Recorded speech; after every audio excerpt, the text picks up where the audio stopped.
Me live in real time. It is Wednesday.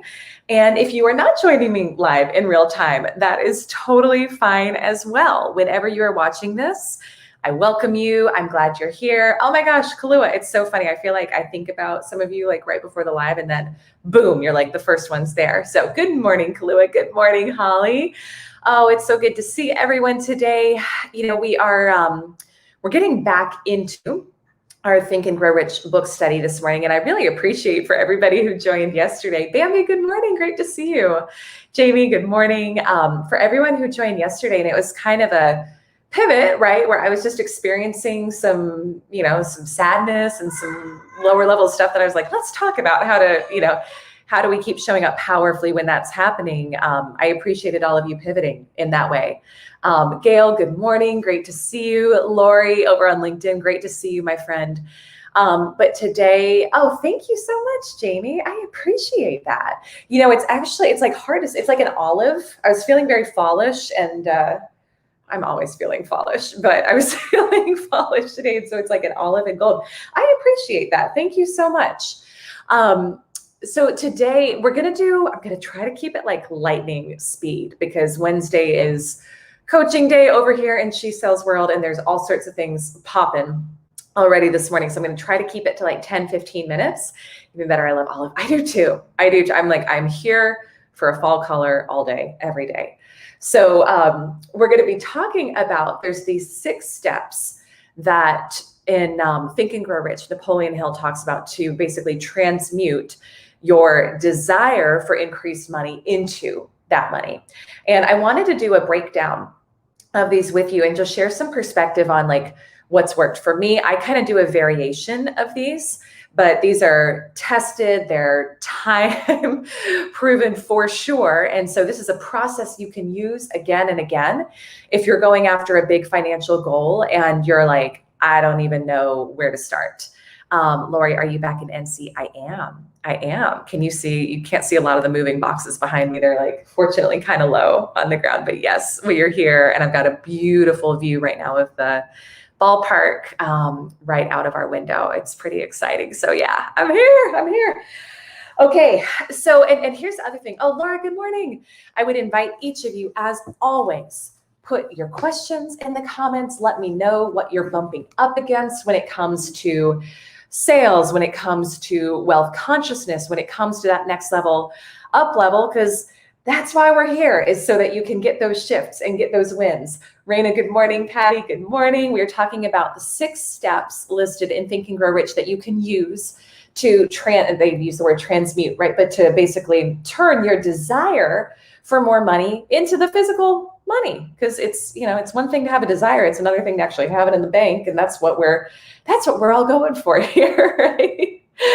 So, okay, 6 steps, and this is a great thing to take notes on. This is if you're reading along in the book.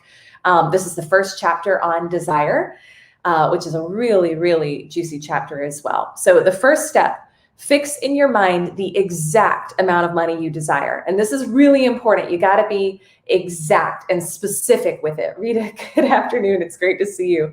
He says, it's not sufficient merely to say, I want plenty of money. Be definite as to the amount.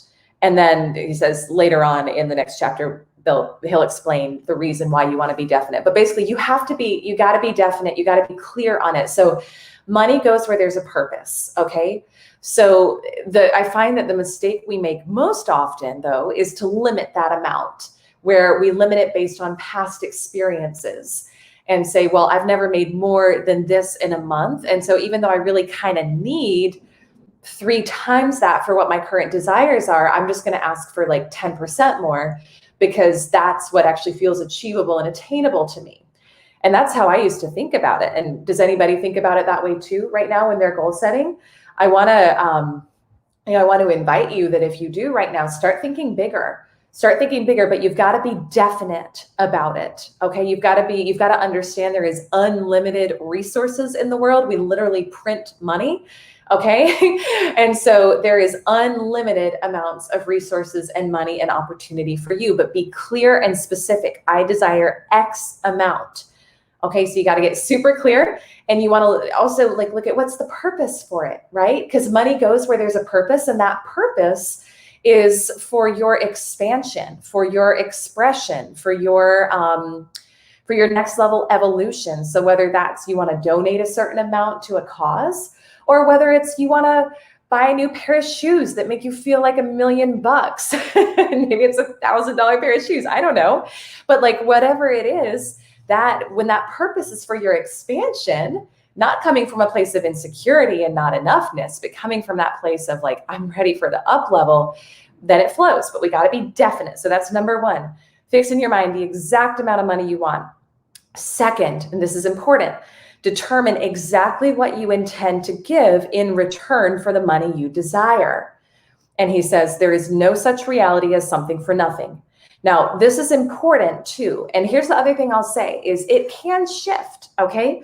So here's how I would do it.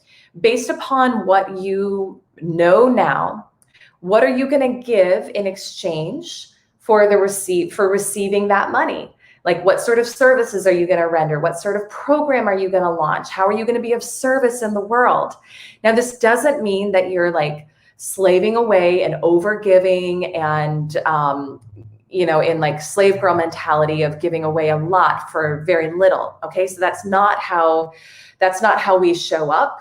That's not how women in the She Sells community do it. Like we know our worth, and, we know that we're always compensated handsomely for what we give. But what are you going to give in exchange?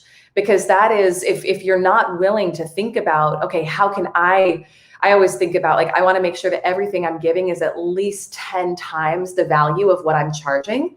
And so it's like, if I want to receive, $1 million, I need to think about how can I give $10 million worth of value to my clients, to the world, et cetera. So that's kind of the benchmark that I use. That's also how I think about it for pricing.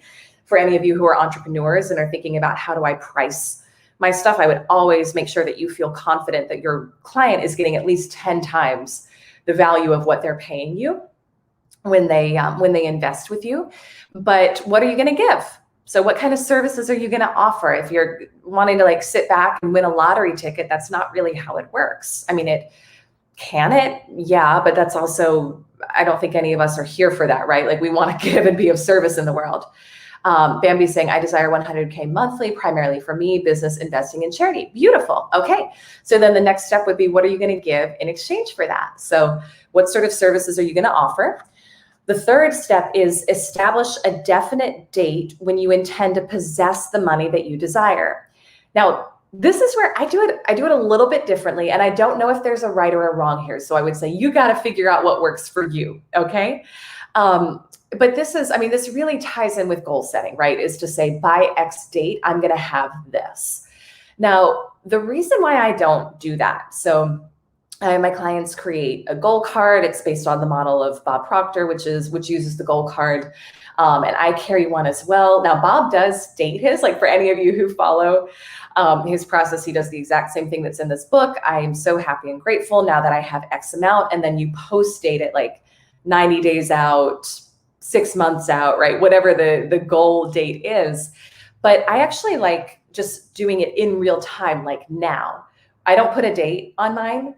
I found for myself, I used to get kind of stressed out about it that way. I don't know if anybody can relate to that, but if it was getting closer and closer to the date and it hadn't happened yet, I would let that flip me into fear, scarcity, worry. And it's also the way that your subconscious works as well. So we're really wanting to leverage your brain, your mind, your mental state with this, and neuroscience with this too. The way your subconscious works is that if you're thinking about something and you're thinking about it in the future, you're basically giving your subconscious a command that in the future, I'll have this, I'll have that amount. So the way I like to do it and the way that's worked best for me is like in the present tense, right now, I have this. And it's that ownership of it now. And let me know if you all have tried it different ways and what works best for you. Jamie's saying, yeah, pure anxiety. Right. And that's not how you're going to do it. Right. Like when you're in that, oh my gosh, like I'm getting close and it hasn't happened, and you start to get anxious, you're pushing it away from you. And yeah, so like just say now, like right now, I'm so happy and grateful that I have this.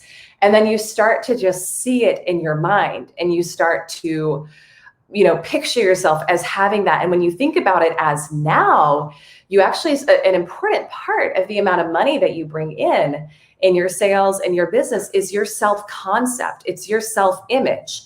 So Bambi, to your point of I desire $100,000 monthly, when that's going to happen for you is when you see yourself like at your core, when you see yourself as a woman who makes that, that's when it will happen. Or it won't be like you'll see it and then it'll happen in a month or two after that.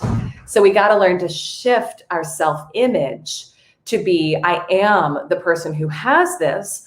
And we do that by first picturing ourselves with it, in possession of it now, not at a future date. So I personally would make that tweak and just say, I have it now. The fourth step is create a definite plan for carrying out your desire. Now, this is important. Begin at once, whether you are ready or not, to put this plan into action. Now, here's the important parts that I would pull from that. A definite plan. You do not need to know the whole thing. This is the important thing, okay? You do not need to know the whole thing. You will always, Jamie's saying doing it today, beautiful. You will always have what you need to get started towards your goal, okay? So you will always have what you need to get started. And when I think about this in my own life, like as I've launched new things, as I've gone after big goals, as I've had ones that have felt like big successes, as I've had ones that have felt like big flops too, right? Like I've had them all. But you only need enough to get started. And so it can be, I desire to bring in $10,000, this month, and I'm going to do it by offering these services. And my plan is I'm going to reach out to my warm leads list today. Like that's it. And that's the plan I got so far. But maybe there's like, you've got one name in mind who you're going to reach out to. Perfect. Start there, because then another idea will unfold and another idea will unfold. The point that I want to take from this for you is that he says, begin at once, whether you are ready or not, to put this plan into action. So this is the important piece, is you got to act now. If you say I need a definite plan, and that means I need a 50-page business plan for this, and I need, all the time in the world to do it, like you're procrastinating. You're actually, you're disguising fear as perfectionism, and that's not how you do this. Okay. So you got to do it now and start now and hold yourself accountable to today. What is that step I can take? And you don't have to know where the whole thing is going to go, but you got to trust that as you take action right now in the moment, aligned action, not busy action, not anxious action, not hustling action, hustling in the sense of like, I got to work so hard and grind so hard to get this. Like that's not how we do it here in the She Sells community. But take that aligned action today towards your goal, and then just follow the breadcrumbs towards it. Then the fifth step is write out a clear, concise statement of the amount of money you intend to acquire, name the time limit for its acquisition, state what you intend to give in return for the money, and describe clearly the plan through which you intend to accumulate it.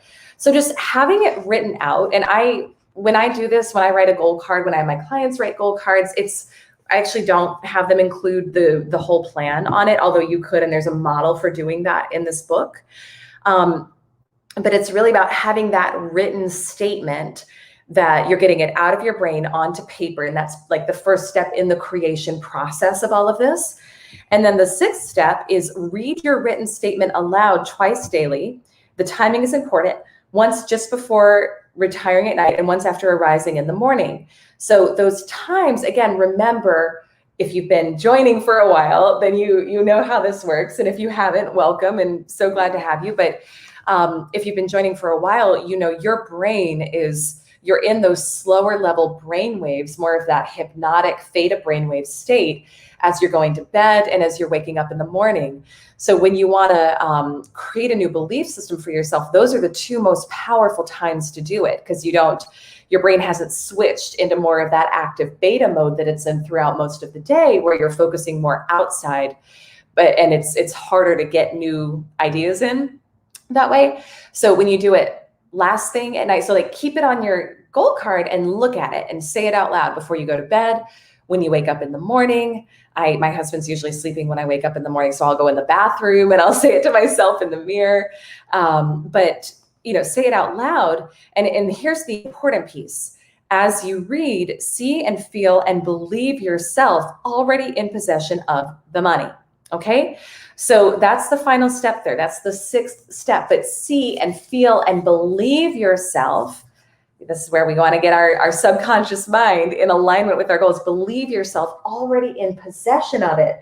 And when you have that energy of certainty around it, and it's like you start to see yourself as already having it, like let it be fun. Let it be. Here's where we don't want to push it too hard. And if you notice that you're pushing and you're feeling anxious and you're feeling more the absence of the money, I would actually step away from it. That's, to me, one of the pieces that this book leaves out, which this is where I like to loop in some of the teachings of Abraham Hicks, at least when we're talking about like the mental part of creating more sales and more money, is if you're feeling resistance around it and if you're feeling fear and anxiety about it, that's actually really not the time to like push and to try to really reaffirm, because you're actually your energy around it is an energy of not having it.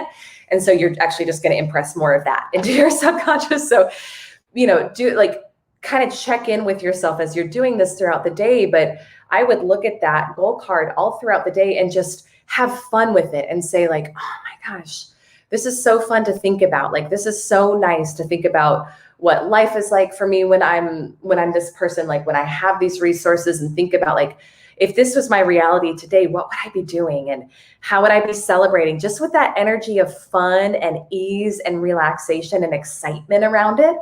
And that's when you're going to get those brilliant ideas and downloads, because you don't have resistance around it. You're going to get that idea, like, do this post, reach out to this person, sign up with this mentor, like whatever the thing is that the download is that you're given when you're in that relaxed state, trust it and act on it. Okay. Let me just check comments here. Bambi saying, I let lack of money be my limiting belief and procrastinate often, working on overcoming this scarcity belief. All right, Bambi. Well, I appreciate you sharing that. I really appreciate you sharing that. I have been there myself. And I mean, because you've been a member of our community, right? Mindful of what you say about it. So I would really look at how can you switch that language? Because right now you're giving your subconscious a command to create scarcity for you and to procrastinate more. So look at how you can switch that language around. Okay.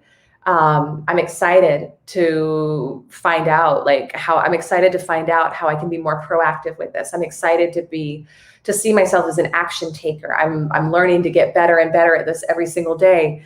And even just learn to say that to yourself instead. Oh, Melissa, hey, good morning. And that'll make a bigger difference for you. Okay. All right, my friends, those are your 6 steps. I hope those were of service to you. I hope they were helpful to you. Tomorrow morning, we'll be back at it talking about up-leveling your wealth consciousness, your financial acumen, and helping you really, step into the identity of somebody who hits your sales and revenue goals easily and with joy and fun and consistency every month as well. So 8:30 Eastern every weekday. Beth, good morning. To be fully committed to something and also being detached is something that I work on. Yeah, that's Beth, that's such a good point. And it's that's the constant balance too, right? And I think with this, the goal that I always have is just to feel good, just to feel like no matter what is going on outside, just focusing on feeling good. And it's from that, it's nothing, when we base how we feel on what's happening outside of us, which is very common. It's how most of us live our lives. I lived most of my life that way too. Then we get really attached to what's happening outside of us. But it's when we learn to focus on feeling good first and feeling abundant, prosperous, seeing it in our minds first the way we want it, you'll start to feel so good that you actually are unattached to what happens outside of you. And then because you're unattached to it, it comes, right? It's just maybe a weird analogy, but I think about when I was dating, like when we're dating and it's like the person who's really like grippy, like, oh my gosh, I need you so much. And the person who's like, I could take it or leave it. This sounds bad, but like who has more power in that relationship, right? It's so probably not my best analogy ever, but that's that's how I would think about it. Let's see here. Bambi, good. I love remembering how to think better. Oh, you're so welcome. Oh, Gail, I'm so glad it was great. Good. I'm so glad. All right, my loves. And remember, I mentioned this earlier this week, but we've got a live masterclass coming up next Tuesday for women who want to have some time for intimate coaching with me, who want to break through that 6-figure mark or beyond. So send me a DM if you want to get in on it before our spots fill up. Okay. Oh, you ladies appreciated that analogy. That's how I would invite you to be with like everything in your life. And not because you feel like you're better than it, but just because you realize how powerful you are and that your real power comes just from you inside, not needing anything outside of you. And then watch how everything comes to you. Okay. All right. We went from Think and Grow Rich to dating analogies. You just never know what you're going to get in these morning live streams. All right, my friends, I hope to see you tomorrow morning. Wishing you a beautiful rest of your Wednesday, and I will see you tomorrow. Bye for now.